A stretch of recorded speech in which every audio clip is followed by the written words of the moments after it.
नमस्ते बच्चों, welcome to social crackers. तो लास्ट क्लास में हमने इकोनॉमिक ग्रोथ और इकोनॉमिक डेवलपमेंट के बारे में पढ़ा था, उसका डिफरेंसेस क्या है।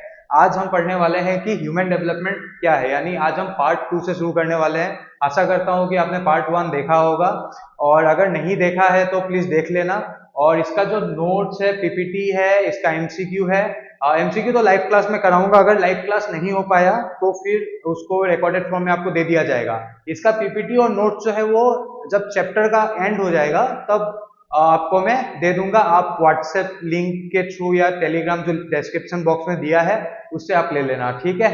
तो चलो ह्यूमन डेवलपमेंट शुरू करते हैं। अभी पीपीटी में नहीं पढ़ाऊंगा, अभी पहले आपको मैं एक एग्जांपल दूंगा, एक हाइपोथेटिकल या इमेजिनरी काइंड ऑफ कॉन्स्ट्रक्ट दूंगा, उससे आप समझ लेना कि ह्यूमन डेवलपमेंट का आपको एक थोड़ा सा आइडिया मिल जाएगा। ये जस्ट एक रफ मैंने बनाया है ताकि आपको समझाया जा सके। पूरा अच्छा से देखना, समझना। फिर भी अगर समझना आए तो कमेंट बॉक्स में मुझे लिख देना। वैसे लिखने का जरूरत पड़ेगा नहीं, क्योंकि आज आपको मैं इतना अच्छा से समझा दूंगा, एंड ट्रस्ट मी, इससे अच्छा से आपको यूट्यूब में कहीं भी हमको नहीं लगता, बहुत कम जगह मिलेगा।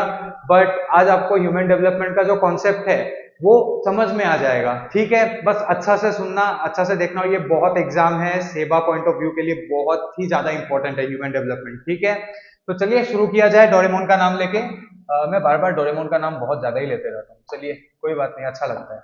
चलिए, तो ये अभी इस पे मत जाइए, अभी ये समझिएगा। एक स्कूल है, ठीक है।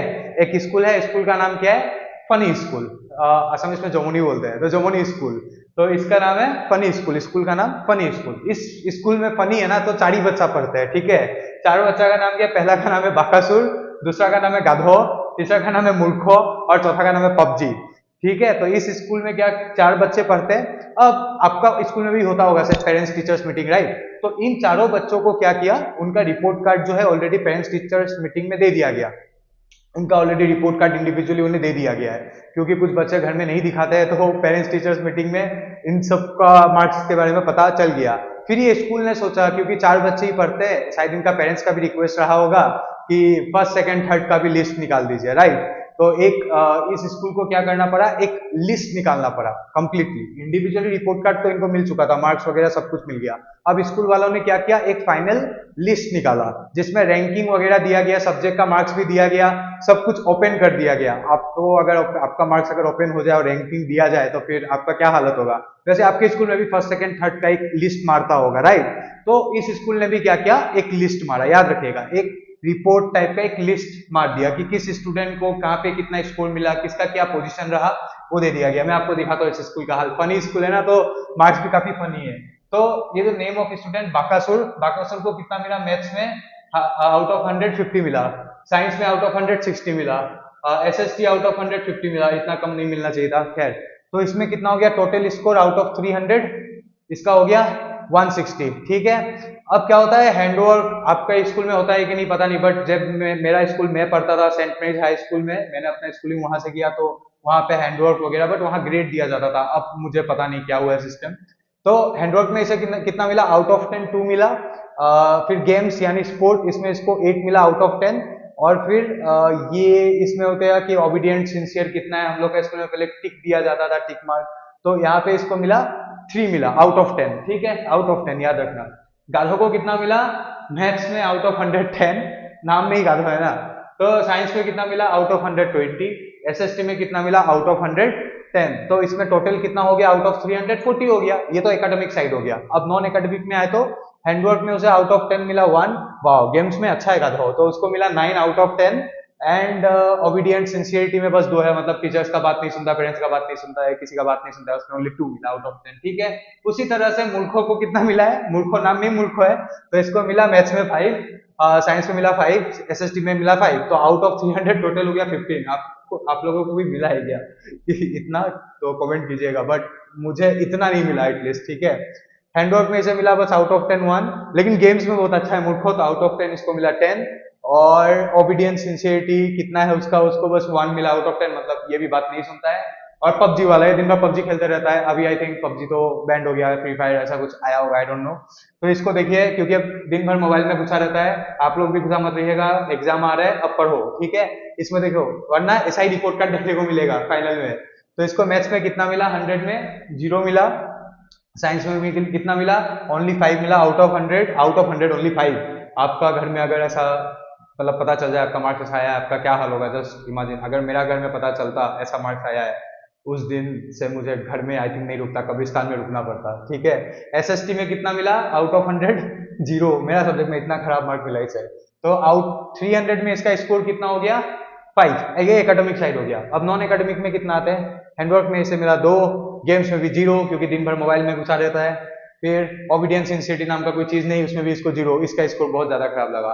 तो अभी आपको समझ में आ गया होगा, ऐसे ही रिपोर्ट कार्ड भी आपका बनता होगा। उसी तरह से जब हम क्या करते हैं ना, जब कंट्री का अगर हमें परफॉर्मेंस देखना हो या कुछ, तो अभी मैं बस नाम रिप्लेस करूंगा, अब आपको पूरा समझ में आ जाएगा। अब ये फनी स्कूल का नाम छोड़ के इसका नाम दे देते हैं यूएनडीपी। अब यूएनडीपी क्या करता है, एक लिस्ट निकालता है। ठीक है, अब इस नेम ऑफ स्टूडेंट को काट के हम क्या कर देते हैं, इस नेम ऑफ स्टूडेंट्स का काट के इसमें स्टूडेंट का जगह लगा देते हैं कंट्री। ठीक है, बाकासुर का नाम काट के यहाँ पे लगा दो इंडिया लगा दो। ठीक है, दूसरा हमारा फेवरेट हमारे पड़ोसी ही पाकिस्तान। ठीक है, तो इसका हो गया पाकिस्तान। तीसरा दे दो नेपाल और चौथा दे दो अफगानिस्तान। ठीक है, तो ये 4 कंट्री हो गया। ऐसे 190 कंट्रीज, 193 कंट्रीज का पूरा लिस्ट निकाला जाता है। तो यहाँ पे लिस्ट हुआ। अब ये मैथ्स को हटा दो, साइंस को हटा दो और एसएसटी को हटा दो। तो मैथ्स को हटा के यहाँ पे दे दो, आप यहाँ पे दे सकते हो क्या दे दोगे, जेंडर इनइक्वालिटी इंडेक्स नहीं, इसमें जेंडर इनइक्वालिटी इंडेक्स नहीं, सॉरी, इसमें आप दे दो लाइफ एक्सपेक्टेंसी। ठीक है, क्या दे दिया मैंने, लाइफ एक्सपेक्टेंसी। फिर इस जगह पे साइंस को हटा के मैंने क्या दे दिया, लिटरेसी रेट दे दिया। ठीक है, यहाँ दे दिया लिटरेसी रेट। और जो चौथा वाला पॉइंट है, उस वाला पॉइंट पे मैंने क्या दे दिया, लाइफ एक्सपेक्टेंसी हो गया, लिटरेसी हो गया, और इसमें हो गया स्टैंडर्ड ऑफ लिविंग। तो ये तीसरा में। अब आप स्कोर देखिए, इंडिया का स्कोर क्या रहा, थोड़ा सा ये हो गया है। तो इंडिया का स्कोर रहा टोटल 160 300 में, पाकिस्तान का रहा ओनली 40, फिर नेपाल का रहा ओनली 15, अफगानिस्तान का रहा ओनली 5। अब ये जो टोटल है ना, इस टोटल को आप काट के, इस टोटल को आप क्या क्या काट दो, इसमें लिख दो HDI, ह्यूमन डेवलपमेंट इंडेक्स। तो ये हो गया टोटल परफॉर्मेंस। अब आपको समझ में आ गया होगा कि ये ह्यूमन डेवलपमेंट इंडेक्स क्या होता है। अब आप बोलोगे सर ये तीनों का क्या मतलब होता है। अब वैसे ही हैंडवर्क को काट दो, हैंडवर्क का जगह पे क्या लिख दो, gender inequality index. Gender inequality index हो गया। फिर यहाँ पे थोड़ा सा मेरा हैंड राइटिंग वो है, मैं जल्दी जल्दी में लिख रहा हूँ, बट आप जब बोलते जाओ तो आप भी नोट डाउन ऐसे करते जाना। ठीक है, ये gender inequality index, gender GII यहाँ पे लिख दिया। यहाँ पे क्या हो जाएगा, मल्टी डायमेंशनल पॉवर्टी इंडेक्स। ठीक है, और इसको हटा के तुम दे दो इनइक्वालिटी एडजस्टेड HDI। ठीक है, इनइक्वालिटी एडजस्टेड HDI। तो हैंडवर्क को काट के हमने जेंडर इनइक्वालिटी इंडेक्स लगा दिया। फिर गेम्स को काट के हमने यहाँ पे क्या रख दिया, मल्टी डायमेंशनल पॉवर्टी इंडेक्स कर दिया। और फिर यहाँ पे मैंने इनइक्वालिटी एडजस्टेड HDI कर दिया। अब आपको समझ में आ गया होगा कि आखिरकार ह्यूमन डेवलपमेंट इंडेक्स क्या होता है, जेंडर इनइक्वालिटी इंडेक्स क्या होता है। ये इंडिविजुअल स्कोर रहता है, इंडेक्स मतलब टोटल। ठीक है, ये 3 सब्जेक्ट जो हमने लिया था, ये तीनों को मिला के एक कंट्री का स्कोर कितना रहा। अब आपको आई थिंक समझ में आ गया होगा, जैसे इंडिया का स्कोर इतना, ये बस एक समरी मैंने बस समझाने के लिए किया है। ठीक है, अब आपको यहाँ से क्लियर हो गया होगा कि ह्यूमन डेवलपमेंट इंडेक्स क्या होता है, ये तीनों टोटल मिला के। ठीक है, और ये वाला जेंडर इनइक्वालिटी का मतलब क्या, देखिए जहाँ पे मेल फीमेल का जो डिस्क्रिमिनेशन वगैरह होता है, वो सब जेंडर इनइक्वालिटी में आ गया। ठीक है, तो आपको वैसे ही मल्टी डायमेंशनल पॉवर्टी इंडेक्स, मतलब पॉवर्टी का भी बहुत ज्यादा एंगल होता है, बहुत ज्यादा फॉर्म्स होता है, उसमें कितना स्कोर रहा आउट ऑफ 10, यहाँ आउट ऑफ 10 कितना, वैसे ही स्कोर रहता है, वो अलग अलग इंडेक्स रहता है। इंडेक्स मतलब टोटल। जैसे ये तीनों सब्जेक्ट मिला के इसका टोटल किया, जेंडर का सीधा टोटल हो गया, यहाँ पे कैलकुलेट करना नहीं पड़ा, सब्जेक्ट निकालना नहीं पड़ा, यहाँ टोटल मिल गया। जैसे हैंडवर्क का भी वो ही होता है ना, गेम्स वगैरह का तो सीधा निकलता है, उसमें कोई सब्जेक्ट कोई ना होता है उसके अंदर। तो वैसे इंडेक्स इंडेक्स इंडेक्स ये टोटल निकल गया। अब आपको समझ में आ गया होगा कि ह्यूमन डेवलपमेंट इंडेक्स क्या होता है। ये ऑर्गेनाइजेशन यूएनडीपी जो ये पूरा रिपोर्ट कार्ड निकालता है कि कौन सा कंट्री का, पूरा 190 से 193 कंट्रीज, पूरा कंट्रीज का लिस्ट निकालता है, किसका स्कोर क्या रहा। इंडिया का उतना अच्छा स्कोर रहता भी नहीं है, हर साल निकलता है ये। ठीक है, अब आपको समझ में पूरा क्लियर हो गया होगा।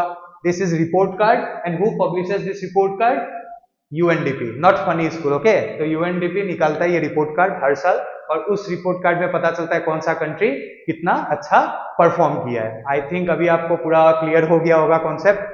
तो और एक चीज था, मैं आपको ये समझा दूं, अगर एग्जाम में पूछा जाता है कि देखिए अब सेवा का पैटर्न तो चेंज हो रहा है, यू कैन नॉट एक्सपेक्ट कि हाँ पहले जैसा वो क्वेश्चन बैंक कर लेंगे, मॉडल पेपर कर लेंगे और हो जाएगा। अब the things are different, a bit different. So यहां से अगर क्वेश्चन पूछ दिया व्हाट इज ह्यूमन डेवलपमेंट, तो अब आप क्या लिखोगे डेफिनेशन में, मैं बता देता हूं, आप लिख लेना, मैं बस शॉर्ट में बता रहा हूं, आप लिखते जाना, okay. Human development is the process, अभी देखा हमने कैसे process, human development is the process of enhancing और इंप्रूविंग पीपल्स वेलबींग। क्या है? Human development is the process of enhancing or improving people's well-being by ensuring they have access to number 1 healthcare, number 2 education and number 3 decent standard of living। तो ये आप ऐसा definition लिख देना, ठीक है। मैं टुकड़ों टुकड़ों में इसलिए क्योंकि चीजें याद रहता है, ऐसे अगर हम जब बिट्स बाय बिट्स पढ़ते हैं ना डेफिनेशन को, अगर हमें याद भी करना, बहुत चीजें याद भी करना पड़ता है, तो उसे बिट्स बाय बिट्स आप तोड़ लेना, चीजें याद रहता है, ठीक है। अभी आप इजिली बता दोगे, human development is the process of enhancing or improving people's well-being by ensuring they have access to healthcare, education and decent standard of living। लिख देना यार, मिलेगा ही मार्क्स, मतलब मार्क्स नहीं मिलेगा कोई चांस ही नहीं है। अब मान लीजिए कि यही डेफिनेशन 2 मार्क्स का आ गया यार, फिर मान लीजिए कुछ लिखना भी पड़ेगा ना, अगर 2 में आप सिर्फ एक डेफिनेशन लिखने से तो मिलेगा नहीं, और सेवा में थोड़ा लेंथ पूछा जाता है, मतलब डिस्पाइट सीबीएसई में पॉइंट वाइज लिख देता तो हो जाता, बट सेवा में हमें थोड़ा सा लिखना पड़ेगा, थोड़ा सा उन्हें ब्रॉडली समझाना पड़ेगा। फिर यहाँ पे क्या लिखे हुए, it focuses on expanding people's choice, human development focuses on expanding people's choice, opportunities, freedom to lead fulfilling lives beyond economic growth. तो ये भी आप लिख देना, आपका काम हो जाएगा। थोड़ा सा मेरा हैंडराइटिंग में प्रॉब्लम मुझे समझ में आ रहा है, बट जल्दी जल्दी में किया जा रहा है। आई थिंक आपको अब ह्यूमन डेवलपमेंट क्या होता है समझ में आया होगा। आपको बस इसमें थोड़ा सा डाउट होगा, सर क्या प्रोसेस, अभी हमने पूरा देखा ना कि यूएनडीपी कैसे रिपोर्ट कार्ड लॉन्च करता है, पूरा कंट्री का परफॉर्मेंस सबको पता चल जाता है, कौन कितना अच्छा स्कोर है, कौन कितना अच्छा स्टैंडर्ड ऑफ लिविंग दे पा रहा है, लिटरेसी रेट दे पा रहा है। जब वो टोटल निकल जाता है ना, तो फिर वही ऑर्गेनाइजेशन तो होते हैं, कुछ अलग इंटरनेशनल ऑर्गेनाइजेशन होते हैं, वो रिपोर्ट कार्ड देखते हैं, फिर कंट्री का खुद भी लीडर्स वो रिपोर्ट कार्ड देखता है, मेरा तो बहुत कम हो रहा है ये यहाँ पे स्कोर, मुझे काम करना पड़ेगा।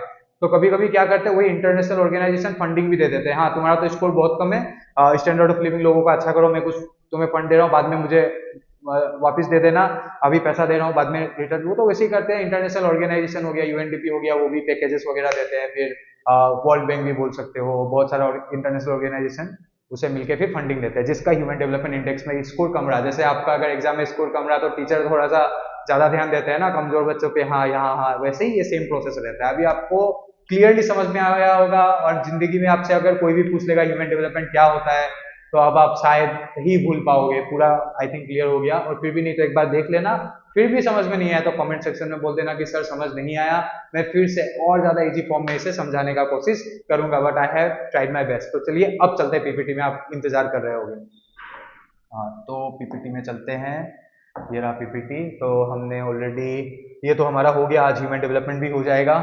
हाँ अब मैंने कहा था ना आपको कि इसके लिए रुकने के लिए, ठीक है, ह्यूमन ये वाला डेफिनेशन मैंने कहा था कि पहला वाला पार्ट में इसका बारे में समझाऊंगा, आज समझा देता हूँ, अभी समझा देता हूँ, ठीक है। एक सेकेंड, ये समझाने से पहले आपको पहले ये वाला समझा देते हैं, ह्यूमन डेवलपमेंट पूरा क्लियर ही कर देते हैं, जब शुरू किया है तो खत्म कर देना बेटर है, ठीक है। ये डिफरेंसेस हमने ऑलरेडी पढ़ लिया, अभी ह्यूमन डेवलपमेंट पढ़ते हैं, चलिए। तो ह्यूमन डेवलपमेंट, ये फर्स्ट ह्यूमन डेवलपमेंट रिपोर्ट, वो जो रिपोर्ट कार्ड मैंने दिखाया था फर्स्ट टाइम कब लॉन्च हुआ था, 1990 में। यहाँ से ही फर्स्ट क्वेश्चन सेवा में बन जाएगा कि कब लॉन्च हुआ था फर्स्ट ह्यूमन डेवलपमेंट रिपोर्ट, तो यहाँ पे आ गया 1990, ठीक है। ये बहुत इंपॉर्टेंट है, मैंने रेड में भी इसको मार्क किया हुआ है। It is an annual publication of the United Nations Development Programme. तो ये एक ऑर्गेनाइजेशन है यूनाइटेड नेशंस के अंदर में, ठीक है। तो यूनाइटेड नेशंस के अंदर में ही एक छोटा सा ऑर्गेनाइजेशन है जो ये रिपोर्ट कार्ड वगैरह बनाने का काम करता है, कौन सा कंट्री का कितना परफॉर्मेंस रहा वो सब। अब क्या है, there are 3 indicators of human development. जैसे हमने 3 सब्जेक्ट पढ़ा था ना, तो वैसे ही ह्यूमन डेवलपमेंट वो जो इंडेक्स निकालता है टोटल, उसका क्या रहा, 3 सब्जेक्ट रहता है। क्या क्या है, life expectancy, literacy, standard of living. तो लाइफ एक्सपेक्टेंसी मतलब तो आपको पता ही होगा कि कौन कितना साल मतलब जिएगा, मतलब लाइक एक होता है ना उम्र जीने का, ठीक है। तो अब देखिए इंडिया में, अभी इंडिया में आई थिंक ठीक ही है, आई थिंक एवरेज 60। आजकल लोग ज्यादा जिंदा बचते भी नहीं है, कब कौन जा रहा है गारंटी नहीं है, ठीक है, डरना मत, जस्ट बोल रहा हूँ। तो लाइफ बढ़ाने का अच्छा तरीका क्या होगा? जिस देश में हेल्थ केयर सिस्टम अच्छा होगा, जिस देश में टेक्नोलॉजी वगैरह सब कुछ अच्छा होगा, उस देश में लाइफ एक्सपेक्टेंसी का लेवल भी अच्छा होगा। ठीक है, अभी आप जैसे नॉर्डिक कंट्रीज में चले जाओ, आप जापान चले जाओ, वहां पे लोगों का लाइफ रेट बहुत ज्यादा है, लाइफ एक्सपेक्टेंसी बहुत ज्यादा है, बट अंडर डेवलप कंट्रीज में थोड़ा कम है। यहाँ लिखा भी हुआ है, in the under develop countries the life expectancy is low as the public health services are rather poor. तो मैंने कहा ही था कि जहां हेल्थ केयर कमजोर होगा वहां पे क्या होगा, लाइफ एक्सपेक्टेंसी भी कम होगा। जहां पे हेल्थ केयर अच्छा होगा वहां लाइफ एक्सपेक्टेंसी भी ज्यादा होगा। तो ये बहुत ज्यादा सिंपल है, इसमें कुछ ज्यादा समझाने वाला चीज नहीं है। अभी अगर आप आसाम में हो या कोई भी और स्टेट में हो, अगर आप ज्यादातर गवर्नमेंट हॉस्पिटल जाओ तो जब तक आपको डॉक्टर देखने आएंगे, कुछ कुछ मूवीज भी दिखाने गया है। आसाम में तो अब नहीं होता है, आसाम का तो गवर्नमेंट का हॉस्पिटल काफी अच्छा होने लगा है। अभी भी बहुत सारे स्टेट है जहाँ पे आप जाओगे तो जब तक डॉक्टर आपको चेक करेगा तब तक आपका जान चला जाएगा। आई थिंक एक नायक बोल के मूवी निकला था या कुछ, वहां भी ये सीन दिखाया गया था। तो हॉस्पिटल का अच्छा होना बहुत ज्यादा जरूरी है। ठीक है, अब लिटरेसी में अगर जाए तो फिर पता चल जाएगा the level of literacy include adult literacy and the gross enrolment ratio of primary and secondary education and other branches. तो देखिए लिटरेसी रेट मतलब आपको पता ही होगा कि 7 साल से ऊपर वाले जिनको पढ़ना लिखना आता है, एटलीस्ट लिख पाए, उसे लिटरेसी रेट कहा जाता है। तो इंडिया में भी लिटरेसी रेट काफी अच्छा हुआ है। और फिर ये ग्रोस एनरोलमेंट रेशियो का मतलब ये होता है कि देखिए अभी प्राइमरी स्कूल में कितने बच्चे एनरोल हो रहे हैं, कितना बच्चा पढ़ रहा है, सेकेंडरी में कितना बच्चा पढ़ रहा है, तो उसे ही कहता है ग्रोस एनरोलमेंट रेशियो। तो जिस देश में लिटरेसी रेट ज्यादा होगा, ग्रोस एनरोलमेंट रेशियो ज्यादा होगा, जितना बच्चे स्कूल में जा रहे हैं पढ़ने, जितना लोग लिटरेट है, वो देश का क्या होगा, ह्यूमन डेवलपमेंट भी ज्यादा होगा। उस देश में इकोनॉमिक ग्रोथ होने का भी चांसेस ज्यादा है, इकोनॉमिक ग्रोथ भी होगा, इकोनॉमिक डेवलपमेंट भी होगा। तो वो होता है लिटरेसी रेट। ठीक है, जिस देश में ज्यादा होगा तो वो ऑफकोर्स देश थोड़ा एडवांस होगा। जहाँ पे लिटरेसी रेट ज्यादा है, जहाँ अनपढ़ लोग ज्यादा है, तो ऑफकोर्स लोग पढ़ेंगे नहीं तो वो देश कैसे आगे बढ़ेगा। तीसरा है स्टैंडर्ड ऑफ लिविंग। तो देखिए accessibility to pure drinking water and sanitation health services are better. तो यहाँ पे क्या होता है कि ये चेक किया जाता है कि कौन सा देश में ड्रिंकिंग वाटर साफ है कि नहीं, अच्छा से मतलब सारा फैसिलिटीज है कि नहीं, लिविंग स्टैंडर्ड ऑफ लिविंग कैसा है, लोग गटर में रह रहे हैं, लोग कचरा आसपास एकदम गंदगी में रह रहे हैं या अच्छा से रह रहे हैं, जो उनका डिसेंट स्टैंडर्ड ऑफ लिविंग होना चाहिए। एटलीस्ट साफ सुथरा पानी पीने तो एटलीस्ट पीने वाला पानी तो एटलीस्ट साफ हो। ठीक है, हेल्थ सर्विसेज वगैरह बेटर हो। तो वो सब चीज को क्या कहा जाता है, स्टैंडर्ड ऑफ लिविंग। तो जो कंट्री का ये तीनों कमजोर होता है तो एकदम लास्ट लिस्ट में आएंगे। जो कंट्री का ये तीनों अच्छा होता है तो वो टॉप लिस्ट में आता है। ज्यादातर ये डेवलप कंट्रीज में देखा जाता है क्योंकि उनका हेल्थ केयर भी अच्छा होता है, उनका लिटरेसी भी बहुत ज्यादा होता है और उनका स्टैंडर्ड ऑफ लाइफ लिविंग भी बहुत ज्यादा होता है। तो ह्यूमन डेवलपमेंट देखने का 3 इंडिकेटर्स क्या होता है, 3 सब्जेक्ट्स क्या होता है, लाइफ एक्सपेक्टेंसी, लिटरेसी और स्टैंडर्ड ऑफ लिविंग। ठीक है, ये 3 याद रखना। फिर यही तो तीनों टोटल करके पता किया जाता है कि कौन सा देश का ह्यूमन डेवलपमेंट कम है और कौन सा ह्यूमन डेवलपमेंट ज्यादा है। अब आपको समझ में आ गया होगा, क्लियर है। अब आता है ह्यूमन डेवलपमेंट का फोकस। ये मैंने ऑलरेडी बता दिया था, ह्यूमन डेवलपमेंट का फोकस कहाँ का रहता है कि लोगों का कलेक्टिव चॉइसेस। ये बहुत इंपॉर्टेंट है, डेफिनेशन में भी काम में आएगा। Expansion of collective choices of the people, not just about economic growth but also social, cultural, economic and political dimension. तो ये देखता है कि लोगों का क्या हो, सिर्फ लोगों का कलेक्टिव चॉइसेस बहुत ज्यादा बढ़े। अब आप एक ऐसा कंट्री में जहाँ पे बस पार्ले जी बिस्कुट मिल रहा है और आप एक ऐसा देश में जहाँ ओरियो, हाइड एंड सीक सब कुछ मिल रहा है, तो वहां पे चॉइसेस ज्यादा है, आप अच्छा पिक कर पाओगे, राइट। तो जहां पे जितना ज्यादा चॉइसेस होता है वो देश अच्छा होता है। ठीक है, अभी मान लीजिए आप बस एक ही स्कूल है एक देश में, तो वो ऑफकोर्स उतना अच्छा नहीं होगा। बट जिस देश में स्कूल बहुत ज्यादा होंगे, आपके पास चॉइसेस जितना ज्यादा होगा, वो देश क्या होगा, बहुत ज्यादा अच्छा होगा, बहुत ज्यादा एडवांस होगा। तो ह्यूमन डेवलपमेंट का फोकस ही वहां रहता है कि देश में क्या हो, चॉइसेस बहुत ज्यादा एक्सपांड करे, फ्रीडम एक्सपांड करे, अपॉर्चुनिटी एक्सपांड करे, चॉइस ज्यादा हो लोगों के पास। जितना ज्यादा चॉइस होगा उतना ज्यादा वो देश क्या होगा, अच्छा होगा। ठीक है, और ये सिर्फ इकोनॉमिक ग्रोथ पे फोकस नहीं करता है, ये social, cultural, economic and political dimension भी देखता है। सोशल में तो आपको पता ही है, एजुकेशन आ गया, हेल्थ केयर आ गया, इंफ्रास्ट्रक्चर आ गया, ठीक है, ये सब आ जाता है। इकोनॉमिक में आपको पता ही है, पैसा मतलब इकोनॉमिक डेवलपमेंट में तो ऑफकोर्स पैसा तो मैटर करता ही है, तो इकोनॉमिक एस्पेक्ट्स भी ये देखता है। कल्चरल, हमारा कल्चर मतलब क्या बोलेंगे उसे, कि हमारा कल्चर खो ना जाए, आइडेंटिटी भी हमारा बचा रहे, हमारा जो लैंग्वेज है, हमारा जो ट्रेडिशन है, हमारा जो रिचुअल है, वो भी डेवलप हो सोशल और इकोनॉमिक के साथ। फिर पॉलिटिकल डायमेंशन में देखिए, पॉलिटिकल डायमेंशन भी इंपॉर्टेंट है। आप वोट दे पा रहे हो, आप अपना इच्छा से उठ रहे हो कि नहीं, आपको आप लोगों में से पता नहीं किसको पॉलिटिशियन बनने का मन है। तो पॉलिटिकल डायमेंशन में भी ये देखा जाता है कि लोग पॉलिटिकली पार्टिसिपेट कर रहे हैं नहीं कर रहे हैं, पॉलिटिकल इंस्टीट्यूशन में डिसीजन मेकिंग में उनका पार्टिसिपेशन है या नहीं है। तो ह्यूमन डेवलपमेंट ये सारे चीजों पे क्या फोकस करता है। देखिए एक देश जहाँ पे डिसीजन मेकिंग में खुद लोग रहते हैं तो वो देश ऑफ कोर्स अच्छा होगा, और जिस देश में डिसीजन मेकिंग में लोग नहीं रहते हैं, जो इंस्टीट्यूशन डिसीजन मेकिंग में नहीं रहता है, तो वो देश का जो है इंस्टीट्यूशन का मतलब कंफ्यूज मत होइएगा, इंस्टीट्यूशन मतलब बहुत सारा फैमिली भी डिनोट करता है, पॉलिटिकल लैंग्वेज में इसको बहुत ज्यादा डिनोट किया जाता है, फैमिली मैरिज, ये सारा इंस्टीट्यूशन ही कहा जाता है, ठीक है। तो ये सब इंस्टीट्यूशन का भी डिसीजन मेकिंग में होना जरूरी है, पॉलिटिकल ग्रुप्स हो गया, ऑर्गेनाइजेशंस हो गया, ठीक है। कोर ऑफ ह्यूमन डेवलपमेंट, तो इनका क्या रहता है, people's choices are central to human development. तो इनका रहता है, मैंने जैसे बोला ना कि लोगों का चॉइस इनको बस बढ़ाना है, जितना ज्यादा चॉइस होगा उतना ज्यादा क्या होगा, देश अच्छा होगा। अल्टीमेटली पता ही चल जाएगा कि इस देश में ह्यूमन डेवलपमेंट अच्छा है, और ह्यूमन डेवलपमेंट अच्छा है इस देश में पता कैसे कि किया जाएगा, जिस देश में लोगों का चॉइस ज्यादा है। अब सिर्फ एडिडास का कपड़ा नहीं, बहुत सारे ब्रांड का कपड़ा पहन रहे हैं, और सिर्फ फॉर्मल नहीं, हिप हॉप कपड़े सब कुछ चल रहे हैं, ठीक है। तो वो देश ऑफ कोर्स अच्छा होगा, वहाँ ह्यूमन डेवलपमेंट अच्छा होगा। टेक्निकल फॉर्मूलाज हो गया, ठीक है, technical formulas and concepts are of secondary importance. तो इसका मतलब मैं समझा दूं कि टेक्निकल फॉर्मूलाज का मतलब क्या होता है, जीडीपी हो गया, तो ये सब बस एक टर्मिनोलॉजी यूज कर दिया, टेक्निकल फॉर्मूला जीडीपी हो गया, आपने सुना होगा ना। तो ये बोलता है कि जीडीपी सीडीपी ये सब, सीडीपी कुछ नहीं होता है, ठीक है। तो जीडीपी जो होता है ना वो उतना मैटर नहीं करता, वो सेकेंडरी है। सबसे इंपॉर्टेंट क्या है, लोगों का चॉइसेस होना चाहिए, ये सबसे इंपॉर्टेंट है। हमारा जो फर्स्ट फोकस क्या रहेगा, लोगों का चॉइसेस एक्सपांड हो। जीडीपी क्या है, आज बढ़ेगा कल कमेगा, इनको जीडीपी से उतना लेना देना नहीं है, टेक्निकल फॉर्मूला से उतना लेना देना नहीं है, बट पीपल का जो चॉइस है वो बढ़ते रहना चाहिए, ठीक है। जीडीपी ये सब सेकेंडरी, आज बढ़ेगा कल कमेगा, बट पीपल का चॉइसेस जितना रहेगा अल्टीमेटली जीडीपी खुद ही खुद बढ़ते जाएगा। तो इनका फर्स्ट फोकस कहाँ पे है, पीपल चॉइसेस, और जीडीपी और ये सब पे क्या है, इनका जो फोकस है वो सेकेंडरी है, वो उतना नहीं है, ठीक है। समझ में आ गया होगा आपको। अब हम आते हैं ह्यूमन डेवलपमेंट पे, ठीक है। तो फिर से ह्यूमन डेवलपमेंट और एक बचा हुआ है, तो ये कर लेते हैं। और ह्यूमन डेवलपमेंट रिपोर्ट 2010, याद रखिएगा 2010 में इन्होंने 3 new concepts of human development add किया। जैसे कहा था ना हमने, जैसे गेम्स, होमवर्क, हैंडवर्क, वो सब आपको याद होगा ना।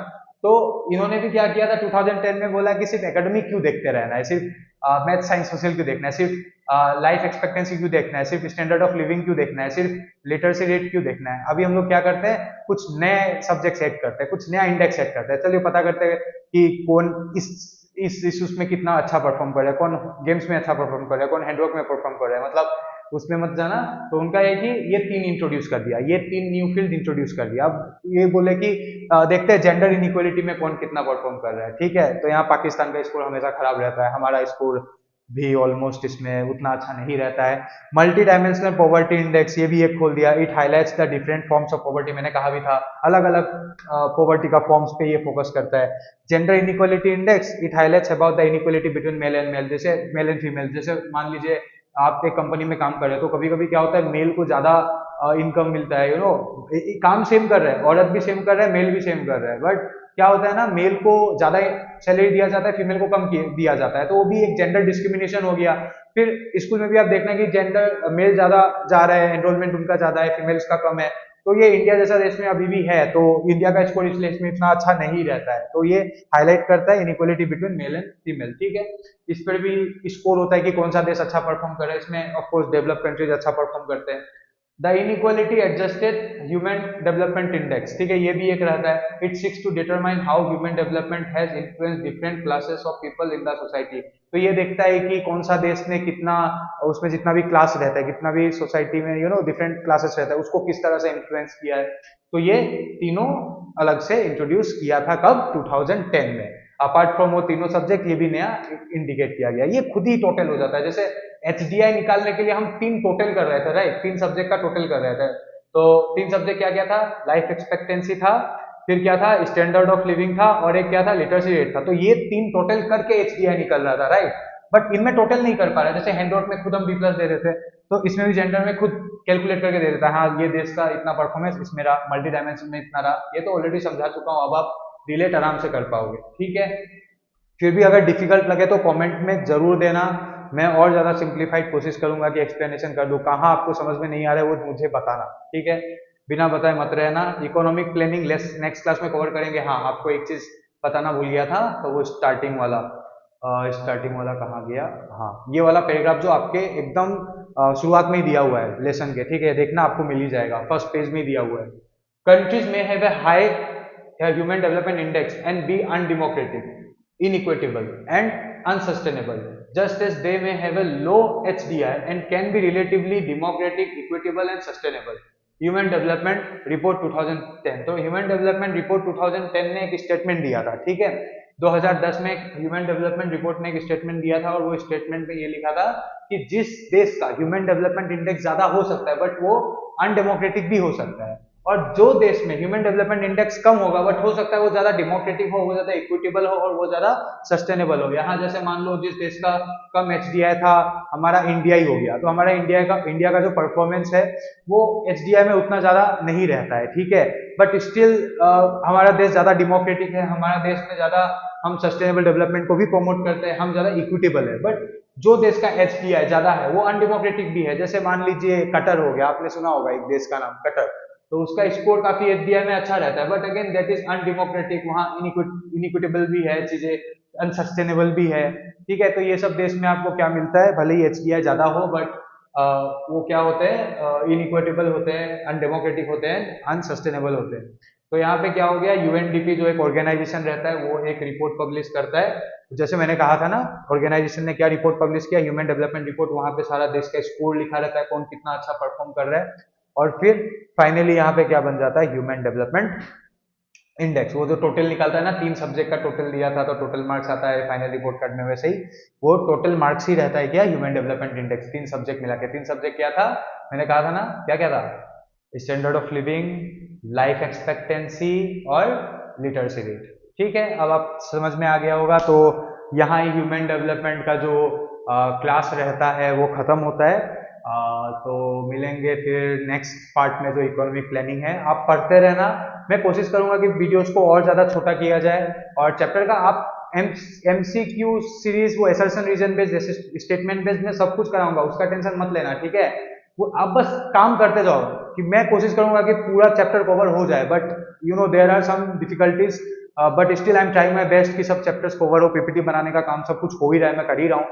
फिर भी आपको समझ में नहीं आता है तो डाउट क्लियर सेशन होगा ही गूगल मीट में, वहां पे आप मुझसे पूछ सकते हो कि क्या है क्या नहीं है, व्हाट्सएप पे मुझे कनेक्ट कर सकते हो, जो लिंक दिया भी गया है, ठीक है। तो अच्छा से पढ़ो, और ज्यादा बदमाशी मत करना, बस 2 महीना बचा है, जी जान लगा दो, कह रहा हूँ ना। ये जो रिपोर्ट कार्ड आने वाला है ना मई महीना में, आपका भी तो इंडेक्स आएगा ना, तो उस इंडेक्स में कोशिश करना, तो टोटल स्कोर होगा वहां पे, जब आपको 600 में 585, 595 में, तो कहूंगा 600 में 600 ले आओ, तो जो खुशी मिलेगा ना, that will be the best gift you will ever give to your parents. बस वो दिन का बारे में सोच के ना, वो दिन का बारे में सोच के इतना मेहनत करो, इतना मेहनत करो कि मतलब जिंदगी में ना किया हो, यू नो, जीवन गोटे जीवन तो मैंने শুনি থাকিলা ন যে আজি ইউ নো গোটেই জীৱনটো তুমি শুনি থাকিলা, আজি মোৰ পেৰেণ্টছে এইটো মানে বেলেগৰ পেৰেণ্টছে তোমাৰ পেৰেণ্টছক আহি মানে শুনাই থাকে ন যে মোৰ ল'ৰাই ইমান ভাল আনিলে, আপোনাৰ ল'ৰাটো নানিলে, এতিয়া ৰিভেঞ্জ লোৱা টাইম, একদম একো মুখেদি নকবা, 3 মাহ কষ্ট কৰা, কৰি থাকা, ফেব্ৰুৱাৰী যেতিয়া এক্সাম দি দিবা, তাৰপিছত মে'ত যেতিয়া ৰিজাল্ট ওলাব, সেইটো ফিলিং একদম আনইমাজিনেবল হ'ব, আৰু তুমি নিজে ৰিপ্লাই দি দিব পাৰিবা সেই মানুহবিলাক যেতিয়া তোমাক শুনাইছিলে গোটেই জীৱনটো। This is the best time, बस पढ़ो अच्छा से, I will be with you, कुछ भी डाउट हो, कुछ भी प्रॉब्लम हो, मुझसे कनेक्ट करना, I try my best to solve it, ठीक है। तो फिर चलो गुड नाइट, मिलते हैं नेक्स्ट वीडियो में।